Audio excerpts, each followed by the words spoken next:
into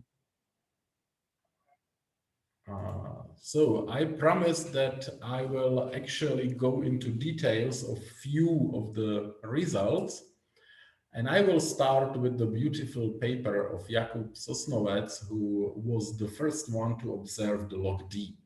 I will, if I do not forget, I will come to the story which is connected with that afterwards. So the main idea here is to observe that the unit cube is a very nice set, but that the points which are close to the boundary play very much different role than the points which are somewhere in the middle of the unit cube. And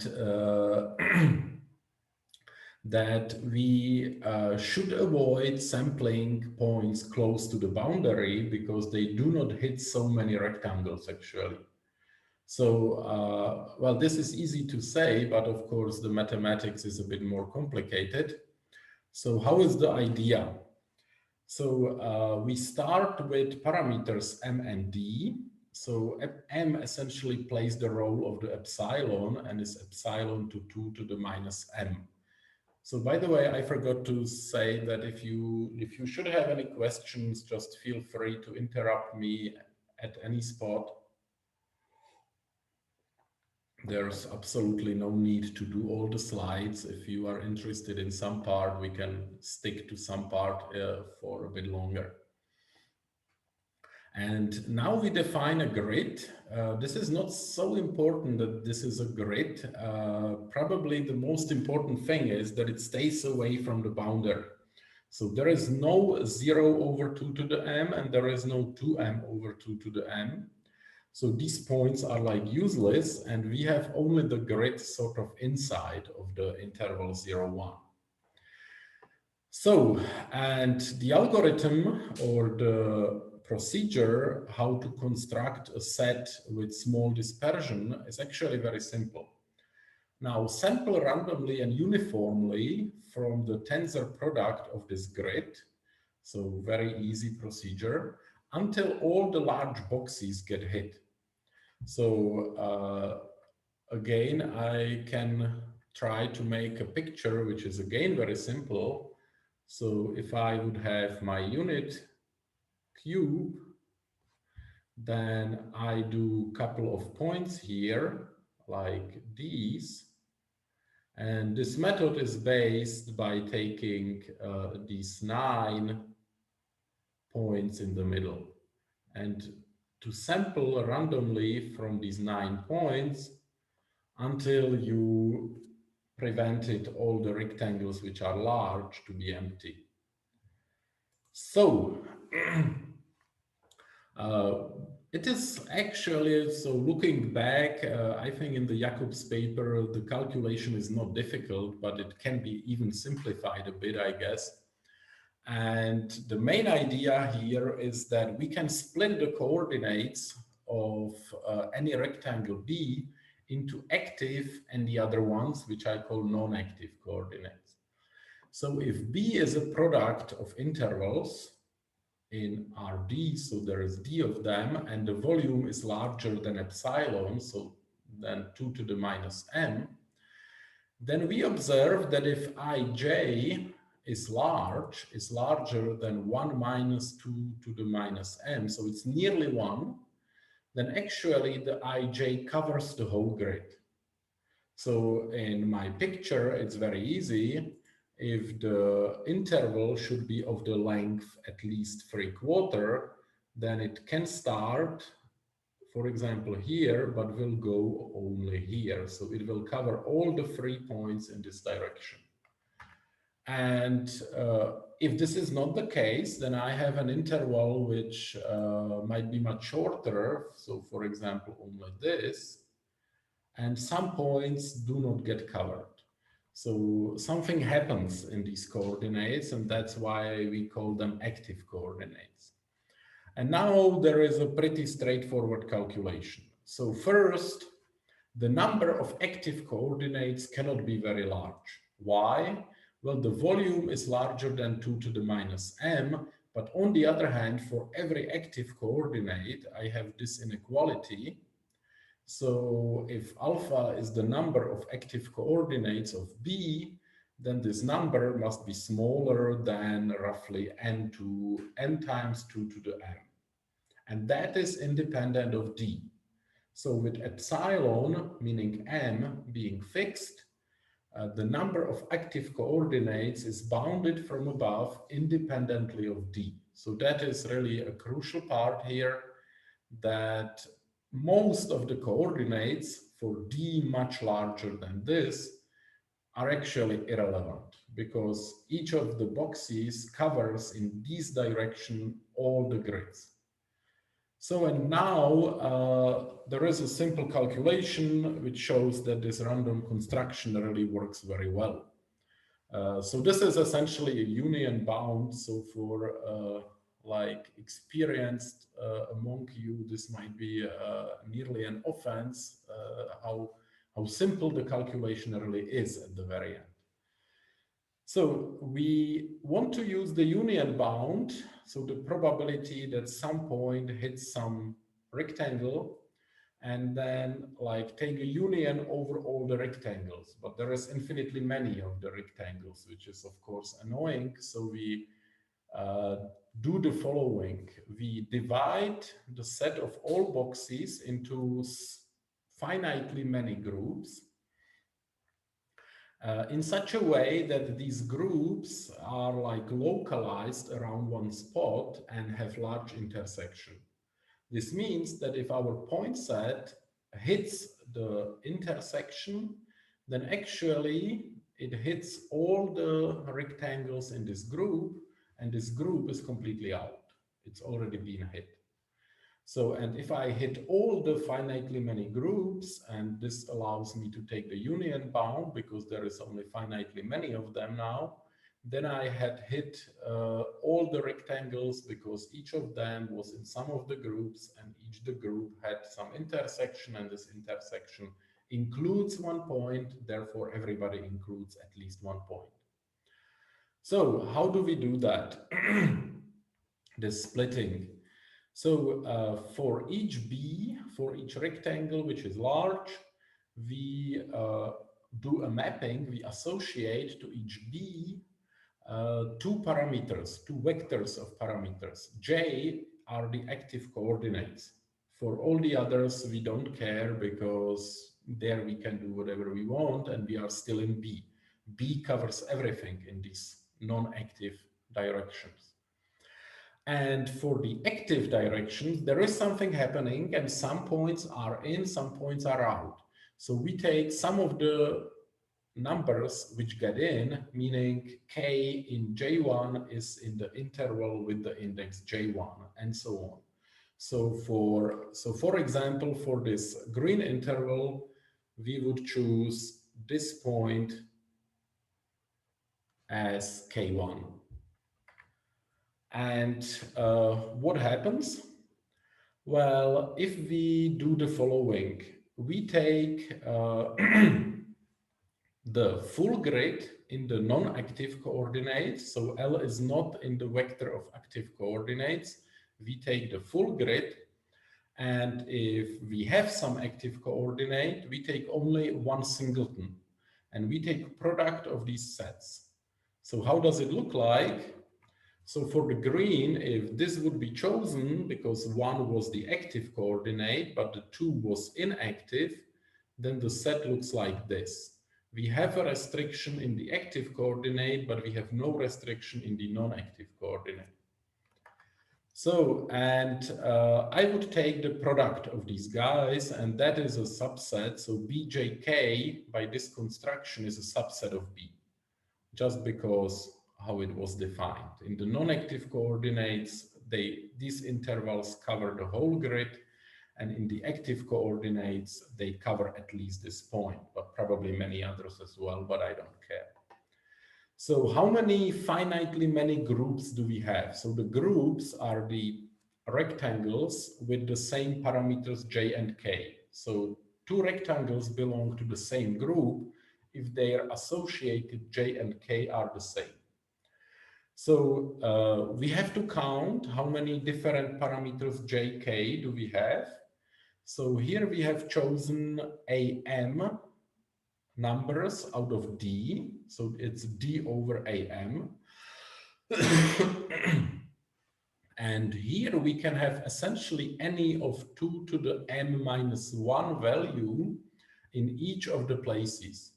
So we can have actually 2 to the m minus 1, which doesn't play a role. So let's take 2 to the m on each of these AM places. So just recall AM was the bound for active coordinates, for the number of active coordinates.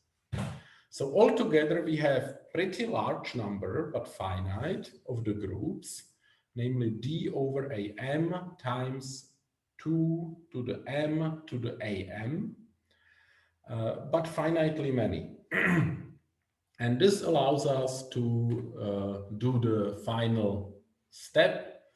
Namely, if we now choose x1 up to xn randomly and uniformly from this tensor product of grids, then we can do the trivial union bound. So the probability that this set is bad, namely that, so this point set is bad, means that there is a box which is large and which is empty. It doesn't intersect X. But if this X doesn't intersect B, it also doesn't intersect the corresponding BJK because this is smaller than B. So if I do not intersect large box, I do not intersect any of its subsets. So if there is a box which is large and empty, then there must be its corresponding JK such that X doesn't intersect the BJK. And the union bound allows me to estimate that from above by the sum over all these JKs times the probability that X doesn't intersect BJK. Well, X doesn't intersect this BJK if and only if none of the points from X is in the BJK. So for all L, it holds that XL is outside of BJK. Now the points XL were chosen independently, meaning there is an intersection. So this set is an intersection and the events are independent, meaning the probability is a product of the all probabilities. So this is actually something to the power, and the power depends on the number of the points which I have here, which is capital N. So the final step essentially, so I have the sum over the j and k, the probability that the randomly chosen point on the tensor product grid is outside of bjk, and that to the power n. Now this is the same for all the j's and k's, so it's enough when I take one of them and multiply with the number of summons which I have here in this sum. And this I've told you, all the possible j's and k's which are in the game is bounded by this number. And here you already see the log d coming in. Why? So if this is smaller than 1, then the probability that there is a box which is large and empty is smaller than 1. So with a probability bigger than 0, this is not true, meaning for every box, if box is large, it's not empty. So if I get this smaller than 1, then I'm done. And if you recalculate, well, this is a number smaller than 1, which can be calculated. I will show you very quickly, very easily, how large is this. Then actually I take logarithm of this inequality, and d over am is bounded by d to the am. And if I take the log, I get am times log d. So because here it doesn't depend on d, I have always d to a fixed power as soon as m is fixed. And if I take the log, I get something which depends only on m times log d. So if you recalculate this inequality, you get that for n large enough, this is indeed true, and the size of n is only logarithmic in d. Just take the log of this thing, and you arrive to log d. So by the way, this can be calculated very easily. And if you would like to do it properly, then of course this must come in as well and comes into this technical recalculation. And that's how some formula for n appears. There is a nasty expression full of m's, which are essentially 1 over epsilon times log d. And that's actually all what we wanted, to get some log d at the very end. So the dependence on these m terms is actually very bad, but if we don't care, we only want to have log d as Jakub wanted to have it as well, then we are fine with this pretty simple calculation. So, I mean, some details probably could be filled out, but essentially I believe I had all the important things of this one proof on 2 or 3 slides. So it's actually not that difficult. So with Mario, so some questions so far?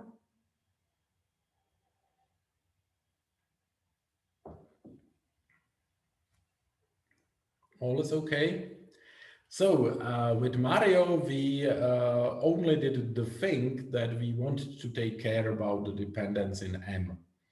And thing, I mean, if you look through the calculation, then you see that this d over am cannot be improved so much, but this probability is very close to 1, and that's why it takes n so large to get it really smaller than 1.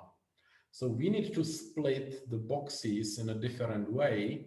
So if omega m is a set of large boxes, we can split it more carefully in such a way that the intersection is much larger. And what does it mean? So we have also two vectors of parameters, s and p, and s is for the start and p is for the position.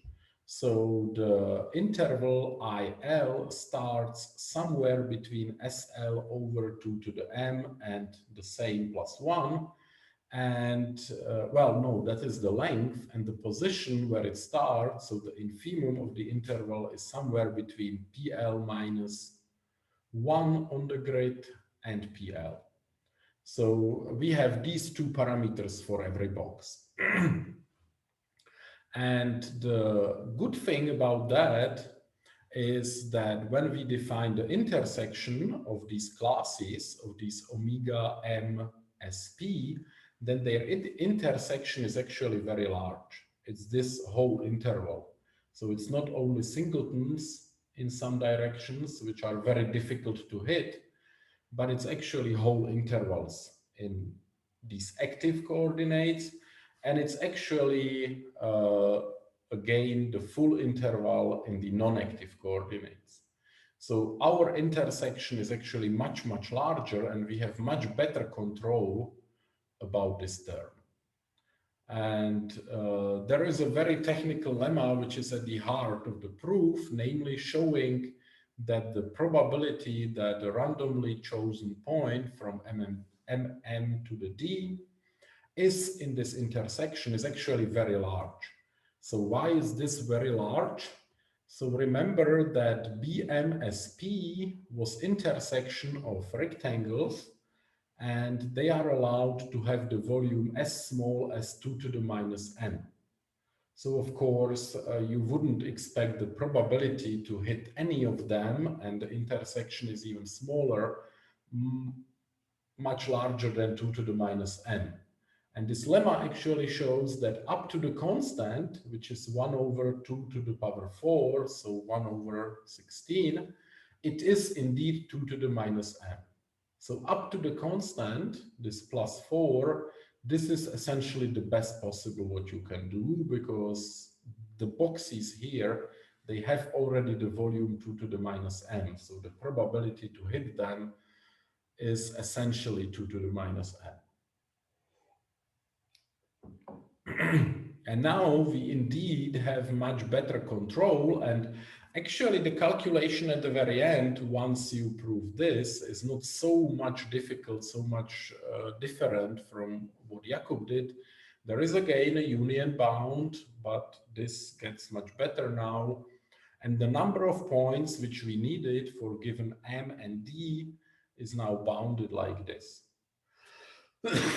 So this 2 to the 2m is essentially, I mean, 2 to the m is 1 over epsilon, so 2 to the 2m is essentially 1 over epsilon squared. So this is the epsilon to minus 2, which is then in the result, and this is the log d from the result. So you see that we really got pretty good control of the dependence on n. There is no super exponential something.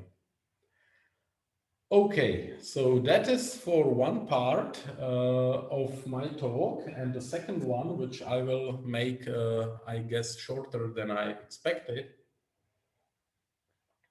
is deterministic constructions. So as you observed so far, everything which landed with log D was random. So uniform sampling on some grid, some union bounds and careful estimates, and there was log D at the very end. So we took up the challenge in another paper with Mario to de-randomize these constructions. So I will like tell you briefly what it means. I'm sorry, I will not be able to go into details of coding theory, which is like the miracle behind.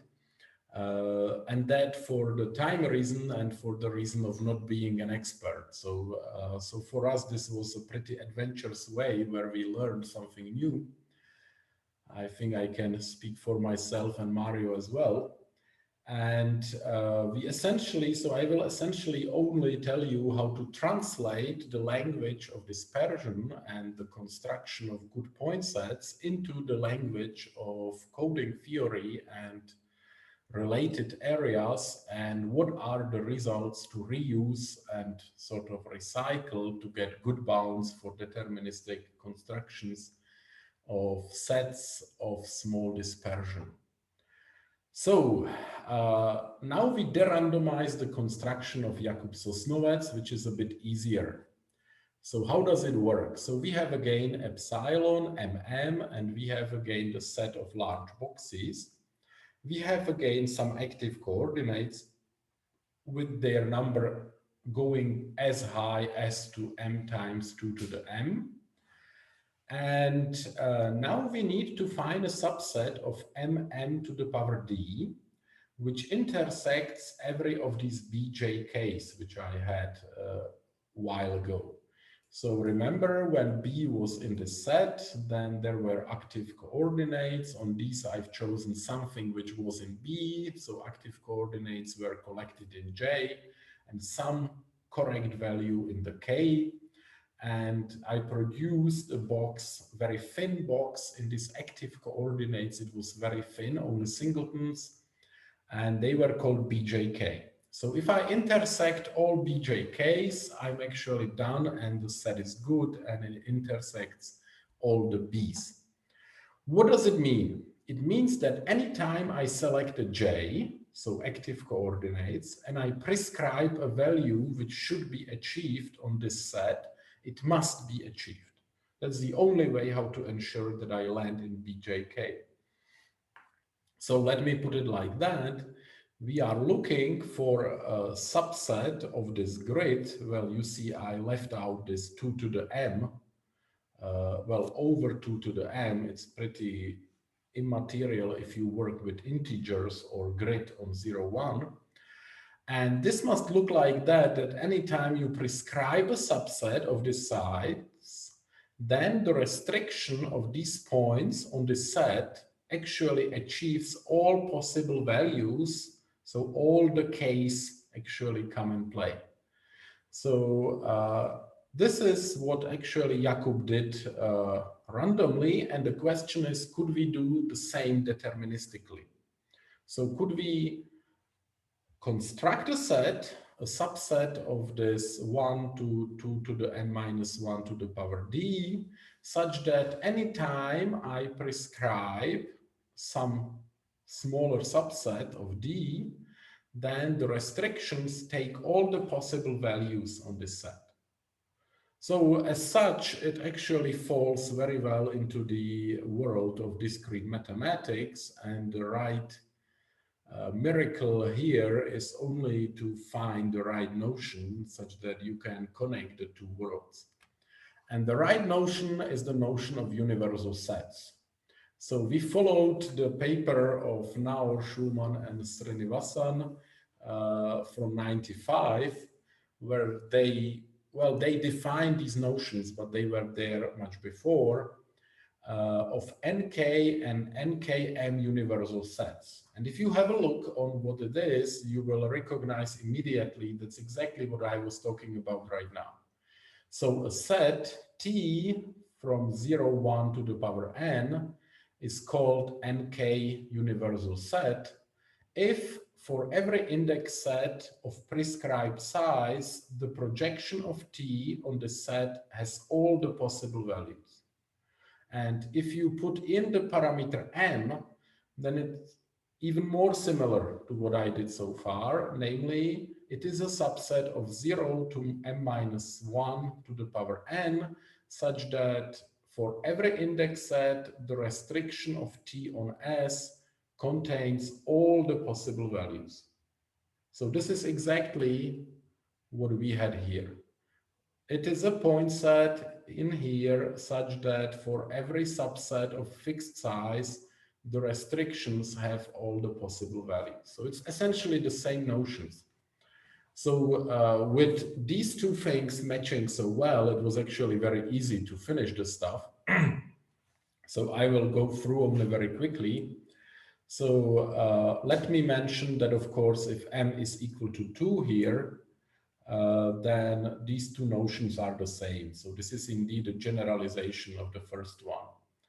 And if m is dyadic, then it's also very easy because you need to achieve all the possible numbers of this length. So if you take such an universal set and you come to digits from every, so you interpret 0 ones as digits, then you get immediately NKM universal set. And now you only need to identify the right parameters, which is very easy. So this is the dimension, this is the size of the restrictions, and this is the alphabet which is used, so 2 to the m minus 1. So I will not bother you with like recalculating one thing into the other, but after a bit of work, this can surely be done. So now very shortly, also to de-randomization of our construction with Mario. So there the situation was a bit more complicated because we have not only singletons in each variable, in each active variable, but we have whole intervals in each variable. So a bit of search, which was actually very easy because it was the same paper as before. You find a notion of K restriction problems. So what is that? So what are K restriction problems? So first, this notion is more flexible, which means that is convenient for us because even our approach can be squeezed into this notion. On the other hand, it comes for a price of being more technical. So of course, you gain more flexibility by allowing for more parameters in the game. So there is good and bad news. So now there is 4 parameters to start with. So this becomes really very technical, so I will sketch only the main ideas, but I'm not sure if I will manage to somehow bring it through, but of course, for the details, you may refer to the papers, and there you can read very carefully and very slowly what this discrete mathematics actually means. So we have a number of sets, C1 up to Cm, in a collection called calligraphic C.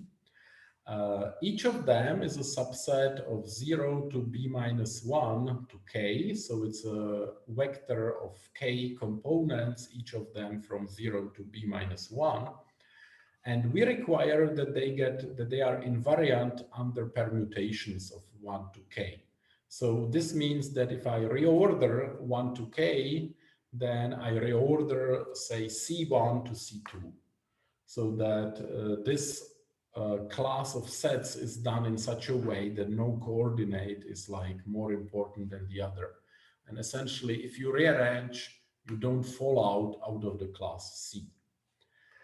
And now the set T, which is again a set of points in this 0 to b minus 1 to the power n. So b is here for the size of the alphabet, satisfies the k restriction problem with respect to C if for every index set with a fixed length and for every Cj, there is a vector such that its restriction on S belongs to Cj.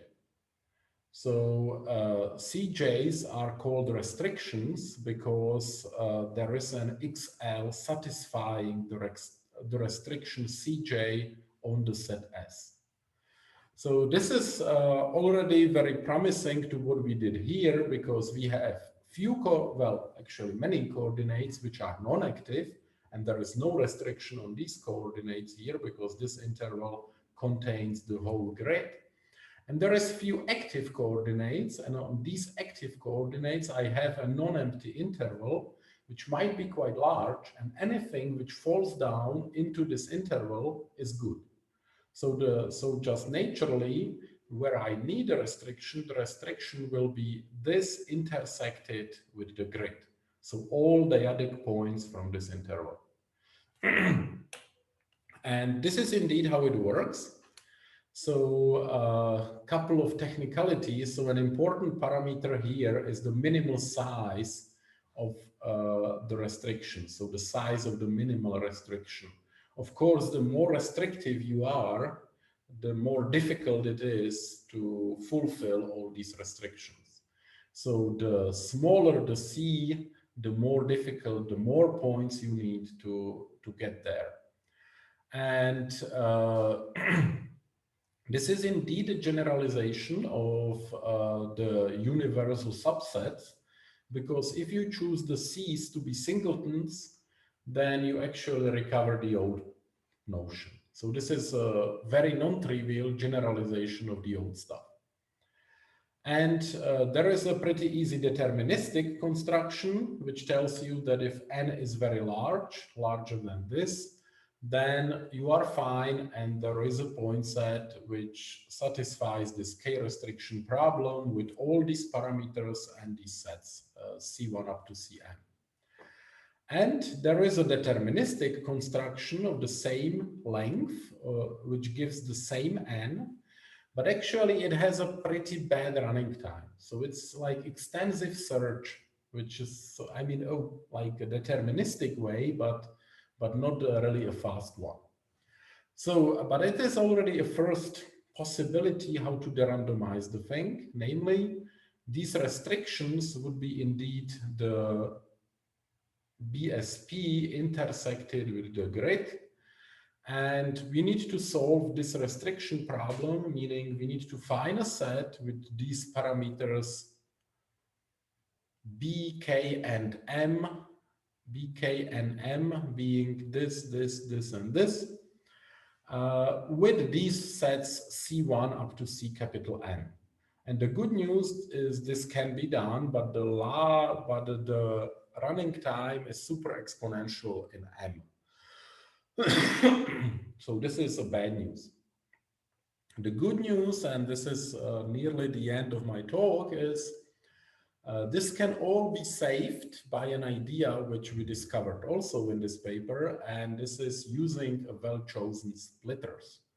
So what is a splitter? Splitter with parameters nkl is a mapping which, well, is a set of mappings such that anytime I choose an index set with a prescribed size, namely k, then there is a mapping which splits the set perfectly, meaning the size of each set mapped to every j from 1 to L, is of the same size or of the same size as much as possible if the division doesn't come back to integers.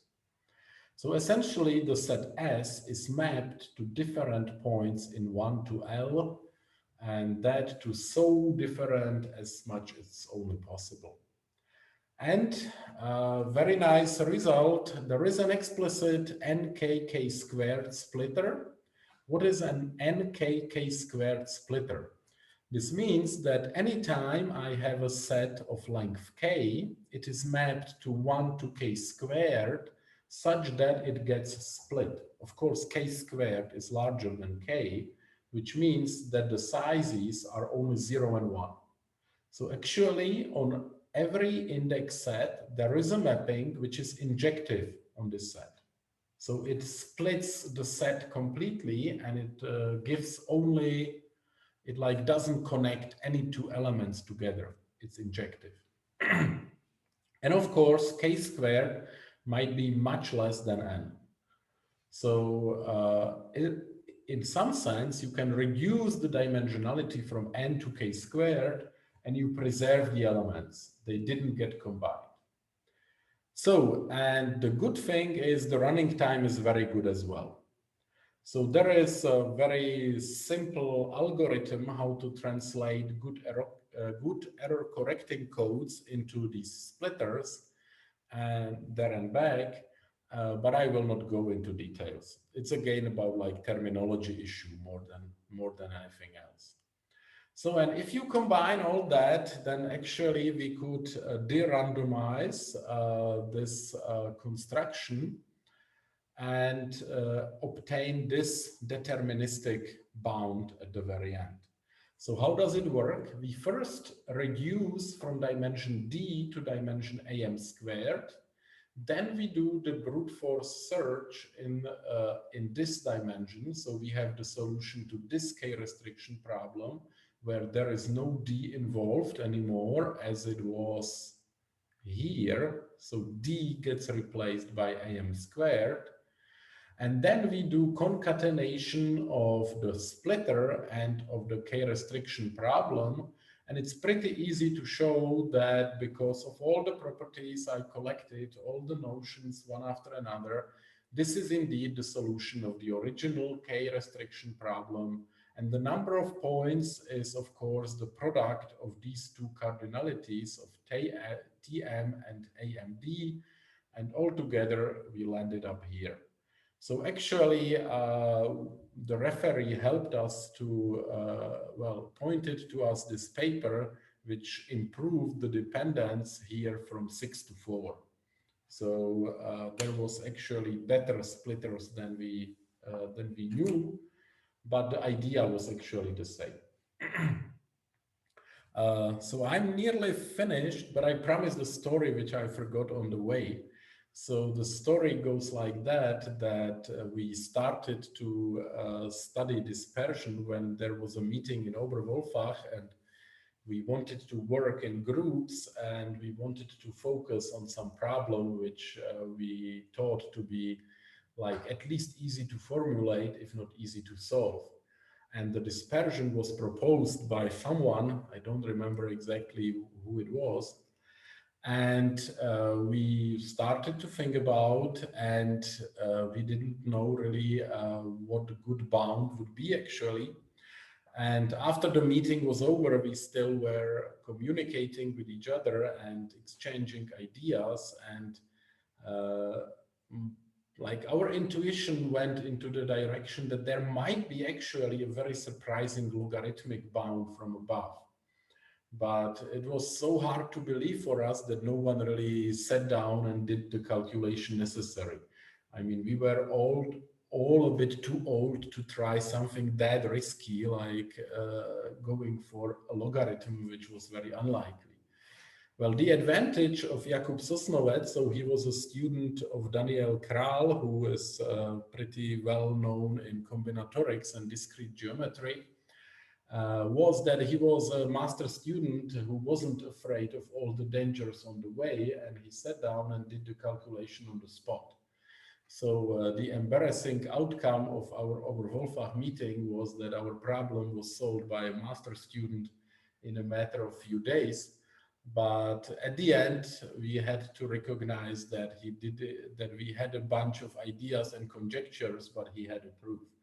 So that's how he came to this topic, and that's how his single name paper actually appeared.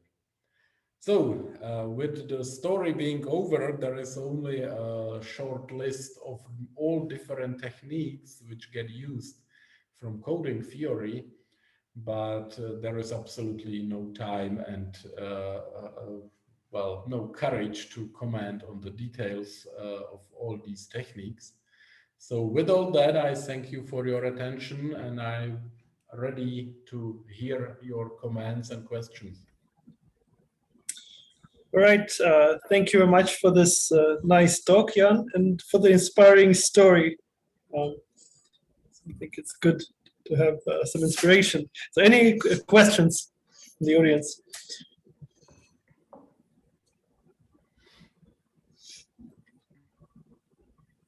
So Mario, you have always some questions. Well, yeah, it would be a bit surprising today, right? I can. I have a few questions, so actually I can start. And so in this, so I was thinking about the shape of the thing that you're inserting, right? So here you're inserting a box. So you have some configuration, and you're inserting a box and trying not to hit anything.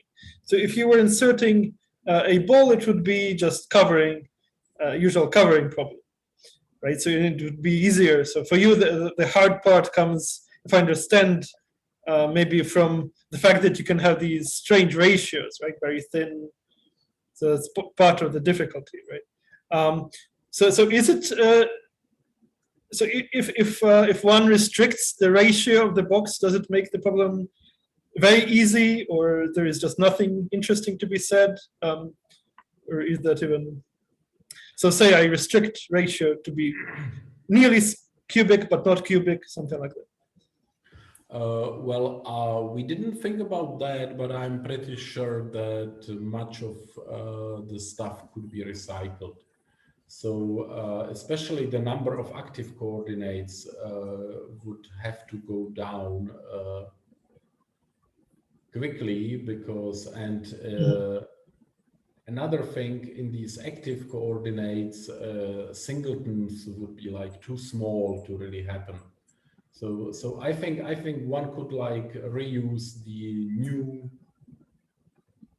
bounds on the ratios and so on, and go through the old stuff and improve here and there by some margin. I'm not really sure if it would make a big difference in the results. Mm-hmm. Yeah, so that was kind of my question, because for covering, so you just get the simple asymptotic, you even can get the asymptotics, right? So it's just because the ratio is constrained to a ball. So it's interesting, okay, maybe if you restrict ratio here, you should get drastically better bounds, maybe, right? But I think it would depend anyway. on the exact formulation, but for example, the 0.1/2, if the dispersion is still very large, then what you can do is the following.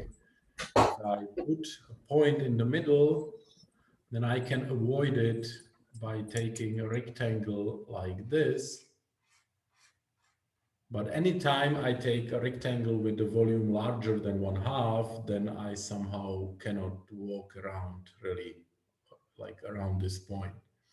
But if you forbid these thin intervals in some sense, then probably the same is true even for the volume which is below 1/2, because then all your intervals must be essentially rectangles.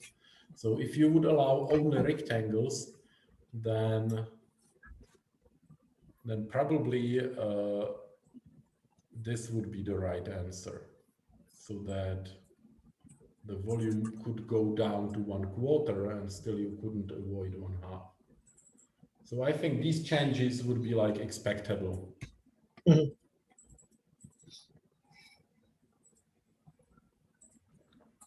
I see. But just a comment to this question. I'm not quite sure, Jan, because there is this exponential, one of these exponential factors that comes in our argument is because we have to count, if we fix the number of active coordinates and so on, how many boxes are there, right? And there might really be, depending on what you mean by restricting the angles, there might really be an exponential improvement in the constant, which is like at the end the polynomial improvement in our final result, I guess. So polynomial in 1 over epsilon. This could yeah, it should be polynomial eventually. It should be polynomial exactly like epsilon to the d to the minus d rather. Yeah. Yeah, I don't know the sizes, Derek, but yeah, it could be. Because if you just restrict it to be cubed, then okay, it's simple. It's just. Yeah. There is, by the way, another place which comes into my mind. So this is this one, this pretty technical lemma. So here we show that for every S and every P, so every size which is possible and every position which is possible, the right BMSP can be hit with high probability. And probably this proof at least would be much easier here, because we really had to struggle even with probabilities of hitting these thin intervals, and there were like products over a large number, and this should probably be cut out somewhere. So I can imagine that on some places the technicalities would get sort of easier, because you would have not only upper bounds but like from both sides, let's say. So that at the very end, there might be really an improvement, an essential improvement in the result. Yeah. So further questions? Do you expect that there is an asymptotics? Okay, sorry. So you said there is conjecture, okay, that dispersion of nd is like log d over n, right? Yeah, that was the conjecture which would be like the best to expect somehow. So yeah, that was here in the very beginning. Yeah. I'm not sure if it's not too optimistic somehow. So because we are actually pretty far from that. So we have now square root of, so with yeah, square root and with Mario as well. No, it was before, sorry. So now we have a square root of n here, and we would like to have n here. So this is still pretty far, actually. So have you tried? I have no idea if you can simulate this even, right? Can you, have you tried simulating this and looking at what behavior is in small dimensions?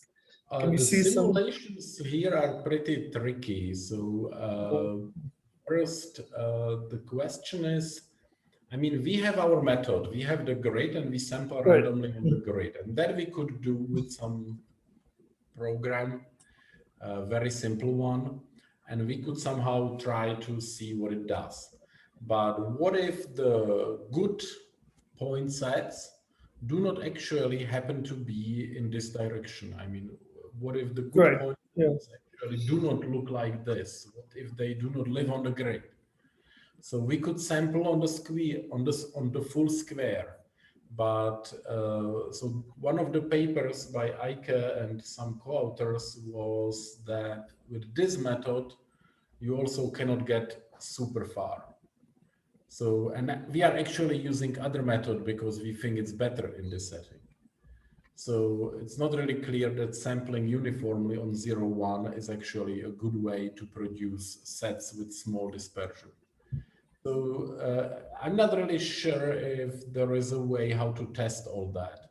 And last but not least, to see numerically the difference between log d and square root of log d is very difficult. I mean, how big your d has to be, especially if the constant, well, we didn't try to optimize the constant. It could be much smaller, but as for now, we have it 2 to the 7. So to make the d so large that the square root of log d and log d, there is a difference larger than 2 to the 7 is of course undoable. Yeah, I agree. Yeah. So if there would be like a gap between exponential and polynomial or exponential and logarithmic dependence, then probably numerical simulations would be a good answer. So I think what is really interesting is if you insist on this log D, could you remove the square here? So as I've told you, Sasha succeeded to remove one of the logs, which is very good. So he doesn't need this square, but of course, more important question is if you need this square.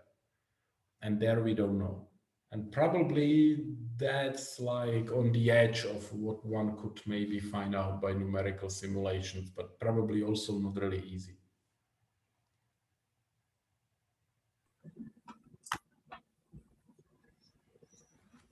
Thanks. Any more questions? I just have a small question. Just on your last slides, you mentioned about the smart greedy. As such, what is greedy is clear, but what means like a smart greedy? Well, for the details, I would have to refer to this paper. Where was it? There is a chapter difference called much from usual greedy approach search or something like that. Was it on the last slide? Yeah, I think so. So essentially, you try to mimic. So this was about the constructions of splitters, and this was in turn like cornerstones in construction of many other combinatorial objects in this paper. And essentially, as I've told you, there is this simple probabilistic construction, which is just choose the points by random and then you are fine. Essentially the same calculation as I did, or maybe even easier one. And then this construction gets de-randomized, meaning you choose a probability space, which is this k-wise independent probability space, which gets constructed deterministically. And then you use on this space, you add everything which you would like to add, and for that you throw out the objects for which the condition is already fulfilled. So you somehow like update the conditions you have to fulfill. If you at some point the number of conditions goes down, and you like update there and back, and that's what's meant like smart search.